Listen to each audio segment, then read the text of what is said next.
Right. Robert Pattinson, the newest Cape Crusader in Matt Reeves' dark and broody reimagining of Gotham. The sparkly and if you see him coming your way in real life, you should just run the other way vampire of the Twilight Saga. And the poor... Wait, what is his name again? The dude who died in Harry Potter? Ah yes, Cedric Diggory. Let's be real, I never hop on the hype train for Edward Cullen. I never watched Twilight back then. I was too busy rolling my eyes at the movie poster. Didn't remember much about him in Harry Potter apart from he died. Well, my friend in high school sure did. And I, an old black-wearing pop rock listening 15-year-old, I made fun of them throughout high school and of course, at him. Now, some time has passed. I grew older, still mostly wearing black, still listening to a lot of punk rock music. But I have this newfound love for the guy I used to roll my eyes at. I give this video a very clickbaity title, My Apology Letter to Robert Pattinson, but honestly, I stand with my younger self. Twilight was never a good film. I watched it for the first time a couple days ago, and it was bad. Maybe I really didn't have much ground to say it was bad back then. I should have watched it before I opened my mouth, but in my defense, I was right. It was bad. His acting is only slightly better than Kristen Stewart, and it's only because Bella Swan was worse written than Edward Cullen. The dialogue were horrendous. The CGI was CGI. So, what changed? After Twilight, I wasn't paying any attention to him. I didn't know what sort of role she was getting. I didn't even know he was in Lost City of Z, and I think I watched it. I don't really remember. But in 2017, Good Time happened. Good Time, directed by the Safdie brothers, was a thrilling, disturbing, colorful, long documentation of a guy's very bad lucks. He played Connie. Good looking, of course, but a very bad person. He uses people around him. Anyone, when you are in his vicinity and you have some sort of use to him, he wouldn't think twice.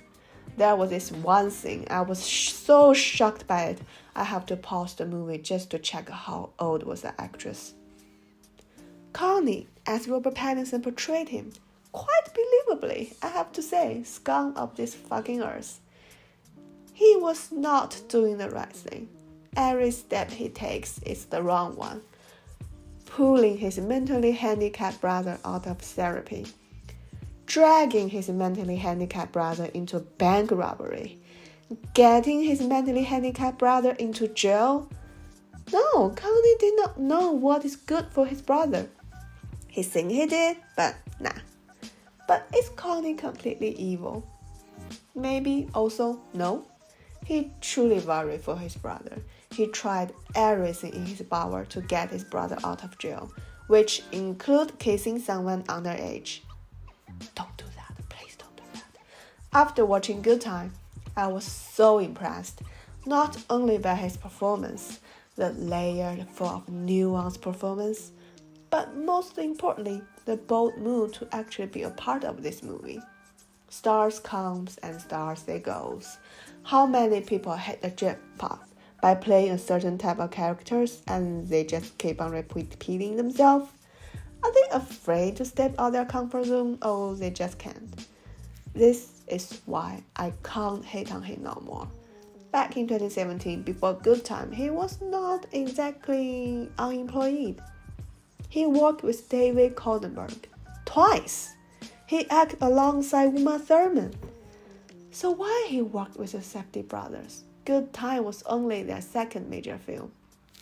Let's not get corny with all the, oh, he is such an ambitious actor. He wants to do things differently. He wants to break the mold, blah, blah, blah. I just glad he did. I like my actors with crazy ideas and crazier looks in their eyes. Just don't be an asshole, please. when Connie was in the back seat of that car, staring down at the camera. I love him.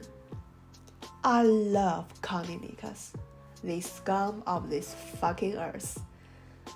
And Robert Pattinson is alright. Now he is the Batman, a global sensation. Everybody loves him. I do too. I love that movie. I watched it twice in the cinema. Would go for a third time when I have the time. I spend so much money on the Batman merch. I mean, I am broke. But again, I would choose Connie over Batman on any other Sunday. So, this is an apology letter to Robert Pattinson, but just not addressed to Robert Pattinson who played Bruce Wayne.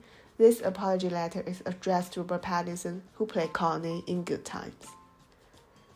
And to all the Connies, to all the crazy-ass characters whom the industry is too scared to make anymore, the in-depth study of the scumbag, the deep, long look into the filthy mind of a human being. And I say let's not get corny, and here I am making it so freaking corny, but whatever. Well, in the end, I guess we need to be a little bit corny. I'm just so glad actors and actresses who are willing to take huge risks exist. We don't want the cinema to fill with boring movies now, don't we? Even the bad ones can be good. So Robert Pattinson keeps on making interesting movies. And keep on making very weird and untrue statements in your interviews. I love them. Oh, and one more thing. Nicolas Cage for his Superman. I'm just gonna leave it here. And goodbye!